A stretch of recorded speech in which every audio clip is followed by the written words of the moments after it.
Are you an ambitious, driven entrepreneur starting to feel overwhelmed, maybe a little trapped by your business?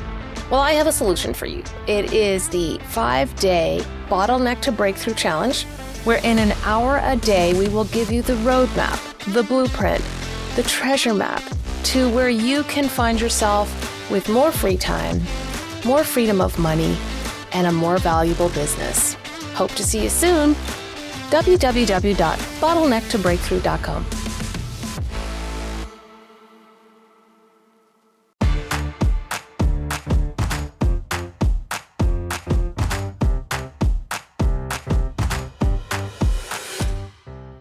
Hello and welcome to The Real Bottom Line, the podcasts where we interview entrepreneurs about entrepreneurial things to help you grow your business. Today's a bit of a special edition because I have 3 guests today, and at the end we're going to have a special offer for you tied to what we're talking about today. So today we are going to talk about putting on live events, how they can help your business, and how should they properly be structured now that we're out of the pandemic. So, my guests today, Menna Riley, Tyler Hayden, and Ravi Tangri. Welcome, everybody. Hey, what's going on? Hey, Thanks a lot, great Wendy. to be here. Hi. This is so exciting. Okay, question. I'm going to go around and get you guys to do a very quick introduction about who you are and what your business is. Menna. Hi, I am Menna Riley. I run Leading Ladies Networking, which is an in-person professional networking event series for women in Nova Scotia. And I also have online networking training courses for people outside of Nova Scotia. Cool. Excellent, excellent. Ravi. I'm Ravi Tangri, and I do soul engineering, which is about how do you bring more heart and soul into your work, into your leadership, into all of your life. Sweet. And Tyler. I love it. My name is Tyler Hayden. I am a keynote speaker, is what I do for a living. And I write books and I help organizations to get their teams engaged and their workforces aligned and productive. Written 28 books and traveled around the world talking. So love it. Love it. That is awesome. Love it. So, especially Tyler and Ravi, you guys were paid to speak at events pre-COVID, right? So what happened to your guys' business during COVID? Did you go online and then now we're transitioning back out? Like, what's happening to you guys? Yeah. Go for it, Ravi. You can start. I remember the day, March 8th, every gig in the world disappeared. And all of our professional association, the Canadian Association of Professional Speakers, international members, everyone was freaking out because everything disappeared off our calendar. So everyone learned very quickly how to go online. Now, yes, everyone is transitioning back in person, but I find there's still, the online has not gone away. And for myself, I'm always building a bit of hybrid. Like if it is an in-person gig, I tie in some follow-up virtual afterwards. And I do a lot of consulting work as well. So after I've done the facilitation strategic planning on site, there's more virtual follow-up. So it's much more hybrid for me, at least. Interesting. Yeah. Tyler, how about you? I just hit print on like a 300-page book on in-person team building about 2 weeks before everything shut down. So it was great timing. It gave me the opportunity to write the follow-up, which is virtually engaged about virtual team building. But yeah, you know what? There was already some movement towards virtual things from an environmental perspective. So some organizations were looking for speakers to be able to log in. I was actually in the process of building a studio inside my house. So I had a lot of the things to go online as soon as everybody else went online. Even had bought some Zoom stock prior to everything shutting down, which was good timing. Great choice. Great timing. And yeah, so a lot of that stuff I was already kind of leaning into. Event planners were asking for us to make that an option to reduce our carbon footprint. We can zoom in and we can do our events. But, I think we've learned a bunch of things since then. And I think that there's actually an interest in being in person and being together. So I think we realized what we missed as a result of COVID and of that shutdown. So yeah, that's what I think the big learning of the shutdown was. Interesting. And how about for you, Menna? Because obviously your business, the live events you were doing in person were affected as well. Just a little bit. I was like, okay, there wasn't any time to even cry over spilt milk, like both everyone saying. I actually just said, I, carefully crafted how the event format and what people need to get out of it prior to COVID. And when COVID hit, I just knew this event isn't going to do what it needs to do. It's not going to be what everyone wants it to be with it going online or everyone socially distanced outside or anything like that. I just had to wait. Yeah. So I decided to wait. While I was waiting, obviously, we're so, fortunate that we came out of the pandemic. I also invested in some business coaching to take my idea that I've had for, over a decade, which is doing an online networking training course and bringing that to fruition. So it was kind of, a happy circumstance and a happy outcome, really. In that I offer both. So if it's convenient for people to come to live events in Nova Scotia now, awesome. And if you want to learn how to, build your network strategically online, you can also do that. So that's where it was. Yeah. I went to an event kind of in between the two shutdowns. Yeah. And I remember I went to this event and one of the sponsors got up and they basically gave me the same value proposition as they had pre-pandemic. And I'm like, if this was virtual, my screen would be off and my mute would be on and I'd be going to do something else because it just didn't resonate anymore. Like they didn't shift at all. What do you think people need to do to shift and take advantage? Has things changed in the live event world that business owners need to be thinking about from a sponsorship and an execution perspective? Well, I think we always have to be doing that. I mean, if we're not willing to change it, we're not ready to be able to look at what the market is asking for, then, our business becomes irrelevant. We become irrelevant. So the pandemic was just a global kind of timestamp for that, says, hey, for me, I started taking all of my data, 28 years as a speaker and a team builder. I started taking my hard drive and putting it up into an LMS, into a school, the team building school. So I think we start to look at what we have. How do we make it better? How do we make it so that people will be able to engage with it better as new technology comes online? COVID was amazing for that. There were so many things that I was excited to do as a speaker, but the technology wasn't accessible. But as a result of the influx of money from VCs, all these super cool new software products came online that we were able to start to chop up videos better, to add DEI stuff to our video. Like it just became amazing, and we were able to be able to provide to that change. So I think that was some of the good outcomes of that. Oh, amazing. Yeah, I think you're right on that side.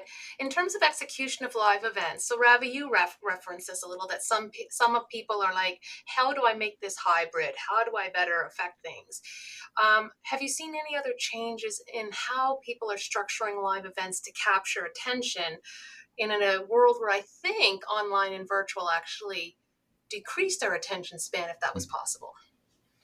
Well, one of the things that I found I was able to do, because I'm a facilitator as well, is when a lot of times when I'm in conferences, I'm not just speaking, I do things such as open space, world cafes, which I could do online as well, which you have to be engaged. You're either physically at a small table with people or virtually so you can't hide and have the screen off. And what I've found is there's a lot of conferences and organizations asking for more engagement, asking to tap into the expertise that is in the audience, not just the sage on the stage, and to move things to action. So I found there's been a real hunger for exactly that, keeping people engaged. And I think one of the things that happened during the pandemic, sort of the rule of thumb, Tyler, tell me if I'm wrong, came that we had to throw out half our content to increase engagement. Yeah.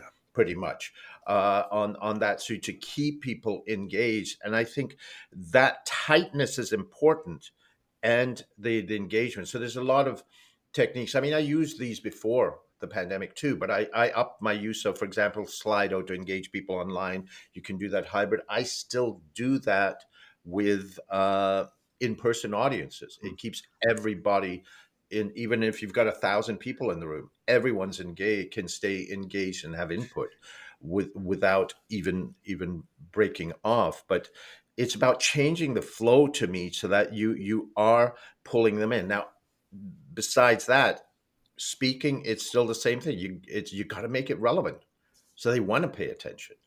Yeah. And it's funny, before the pandemic, or as the pandemic was occurring, my meeting planners that I was talking to were like, yeah, Tyler, we're going to use you when the pandemic's over, because we want the engagement in the room. My high energy kind of bringing people together, getting to talk, connect, all that kind of stuff. It was funny because the as the pandemic was happening, we were really viewing this technology as a very like 2D. It's hard to connect, it's hard to engage, it's hard to do those things. And we were thinking that was only going to happen in the conference room and in the meeting room. But I think what we've been able to prove is that it can happen a little bit differently, but it does happen. There's lots of great ways to engage people virtually as there is in person. Now, they're different. And, if I had my choice, I'll take in person any day of the week. I think that you get kind of two different types of outcomes. I think that this format is really good for delivering content, for coming together and working through maybe a single or maybe two problems in a shorter period of time. But if you want that creativity, if you want that growth of connection and bonding, then I think coming in person is really important. A lot of the organizations I work with internationally are still, and they're fully remote organizations, they're still meeting 3 and 4 times a year somewhere in the world in person, because there are certain learning outcomes and business outcomes that are better served face to face. The other thing I'd add to that is, Wendy, you know me, I'm all about breaking limits, right? Yeah. Innovation. But when we went into the pandemic, I used to say, oh no, the stuff that I do, the strategic planning, the engagement, you can only do in person. You can't do online. Well, guess what? Pandemic hits, and all of a sudden I realized the blocks I was putting in my way with my own beliefs, and the amount of reinvention, not just the technology. It took time for the technology that Tyler mentioned, but I invented processes, created and tapped into technology, and found suddenly I could do 95% of what I did in person with the same engagement online. Mm-hmm. And what I've been working to do is say, okay, let's keep that innovation. Let's just not go back to what we did before. Sure. How do we reinvent what we're doing in person now to up that game? Right. And I think that's always what you need to be focused on.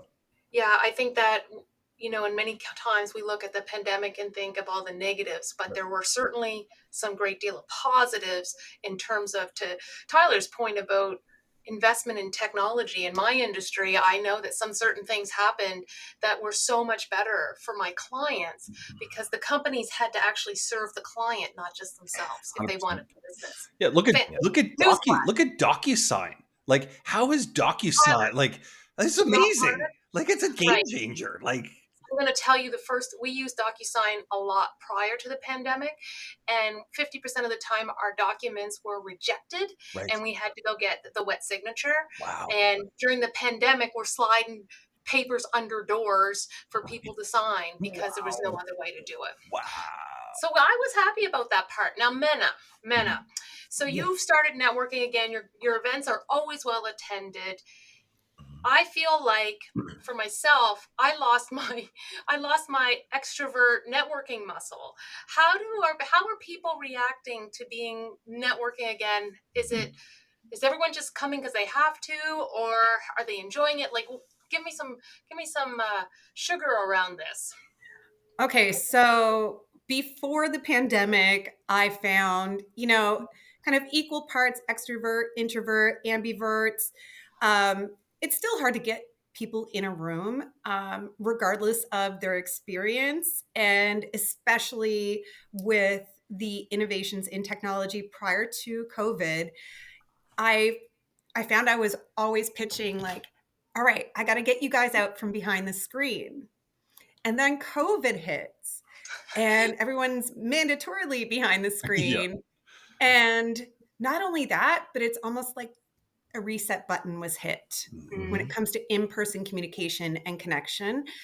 So I almost had to go back to the beginning with a lot of people. Like, honestly, Wendy, even yourself, I remember you and I were at our first networking event post COVID, and you were like, I forget everybody's name. How do I do this? And I was like, I know, me too. Like, you just don't, if you don't flex that muscle, Mhm. and that's something I really preach in my courses and in my events is consistency, consistency, consistency. You have to keep doing this and you're going to get better. But the second you stop doing it, you're going to get worse. Muscle atrophy. Yes. Um, let's shift and take this learnings because the four of us are involved in a conference for entrepreneurs. Now, I do think that there was a loss of some independent conferences because they kind of all got shuttered for a while, and now there's kind of new ones popping up like turning tides. So, where did the motivation for this particular conference come from, Tyler? So you know what, we've got an amazing sets of businesses inside Nova Scotia, and I think we've been missing a place to come and connect those small businesses. And when we got talking, Ravi and I started talking about what can we do in a virtual way to continue the learning post conference, but how can we use the conference as a jump off point to be able to connect people together. There are so many businesses in Nova Scotia that have the opportunity to support each other, to learn from each other, to grow together. That it's just a matter of creating those synergies, and we want to help to create that for Nova Scotia long term. So this is year one of Turning Tides. So that's what we're all about. That's awesome. Now, Ravi, you're calling it the unconference. What does that mean? And why? And why should I, as a business owner, want to go to an unconference? Well, that's really the final part of it. Is the unconference is what I mentioned earlier, is about how do you tap the wisdom of the people in the room. Right. Mm. So instead of everyone sitting and focused on the stage with experts, which we are going to have, there's two parts that are sort of unconferencey. One is Menna is coordinating a Meet the Experts, where we are going to have a room full of experts. So there's great expertise and ideas coming from the stage, Mhm. but everyone's got unique needs. So Menna is bringing people with all sorts of amazing specialties. So you can pick 3 people that you want to connect with in that time based on your needs, so that it's custom crafted. The other part is the unconference that I'll be facilitating is, everyone comes out of a conference with great ideas, all these notes, and then you get back to 200 emails you've missed, and it, as another speaker says, it goes from self-development to shelf development, and it goes away. And so what we're actually going to do is get people to identify what is the one big idea that you think could really take your business to the next step. Like, if you walk away with a list of 10 things, you'll get none done. What's the one thing that you can action tomorrow that will, and people that are focused on that can work together to build action plans, build accountability groups, help each other figure it out, and actually move to action. And the thing is, this is tied back to what Tyler said. This isn't just about a conference. This is about how do we connect? How do we move forward? Because there's so many different challenges today post pandemic, and nobody alive has the expertise who has experience coming through a global pandemic, working from home, hybrid workplaces, labor shortages, supply chain. Nobody alive has Really? managed that. There's We're no one. all in a new swimming pool. And And so we need to support each other finding the way through. And what's really cool too is we've had great support like groups like CBDC, like Invest Nova Mhm. Scotia, like Futurepreneur, who've come on board to say, you know what, let's get all the entrepreneurs in a room, let's get Yep. into that big idea, and now we have the people who can start to connect them to resources, to support, to mentoring, to coaching, all of those things too. So we've got a great room full of supporters in addition to Menna's experts, the people on the main stage, and the experts who Yeah. you're going to be having coffee with, by virtue of sitting at a table. I love all of that. I mean, in my group program that I run for entrepreneurs, one of the common thing is to not feel alone. Because as as a leader in a business, who are you talking to, and who has that same shared experience, and also some different shared experience that if they can talk to you about it might save you a lot of time in terms of mistakes or execution, etc. So, Menna, you're putting together this expert panel, like these experts. What I love about that is, to you guys' point, it's like a cafeteria style. What do you need now so that you can choose that? And I love it. Choose your own adventure to some degree. Yeah. What kind of experts do you have, and how did you choose them? So I actually looked around the province, being in business for over 25 years in Nova Scotia. I think we've all built up quite robust networks. Mm. So I reached out to different experts that I thought were at the perfect level to be able to walk in the room, to sit at a table with other entrepreneurs and give them a little bit of their wisdom. And I also had the fun task of making sure there was no overlap. So Mm. all of the experts are going to have their unique spin on how they can help you. And part of the registration process is that when you register, you'll see all of their pictures up on the wall, along with what the title of their expertise topic is, as well as what's the number one takeaway you're going to get if you go to their session. So we're really making sure that it's outcome based. So they're going to share a story, you're going to get Q&A time, and then you're going to hop over to the next expert. And as Ravi mentioned, there's 3 different sessions in concurrence that you can attend. So you really get a chance to mix and match, like you said, Wendy, choose your own adventure. And I think in that way, it really makes sense for all of the entrepreneurs and small businesses, since this is kicking off Small Business Week, that are in attendance, that really can take those takeaways that apply to their business and their lives. You know what I love about that too is that it's not someone just from stage. I mean, there's some people from stage, which is great, but it's at a table. And when you're at a table, how you interact is probably going to be slightly different, and you get to ask your own question. And if you are shy at all, and you might not have put up your hand in a big room of people, but you're at a table of less people, you're more likely to get that personalized feedback that you need, right? 100%. Yeah. It brings in the conference that we might be used to pre-pandemic, but it also kind of blends in a little bit of masterminding. Where you get to actually take your problem that you're dealing with, because we all have them, and we've all probably dealt with somebody else's problem. So we get to help each other, and share that collected wisdom, that is within our room, and eventually within our community, of turning tides. So that's where we're heading. And also, the key here, you were asking originally, sort of how do you make events relevant? It Mm. is that knowing your audience, knowing what their hot buttons are, knowing what's keeping them up at night. These are issues that are huge for entrepreneurs, and it's also staying tuned into them. For example, Wendy, the reason that you are involved is our presenting sponsor, CBDC, identified one of the biggest challenges for small business owners today is financial management post-pandemic. We need that information and expertise in that. So that's why we reached out to you Mm. to come and play. That's So it's making sure we know both what they want and what they need.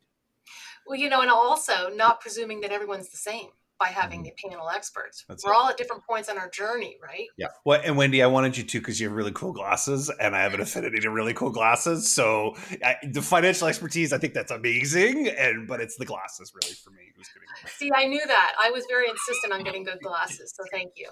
And we just wanted you to come and play regardless. Right. Yeah, Absolutely. Absolutely.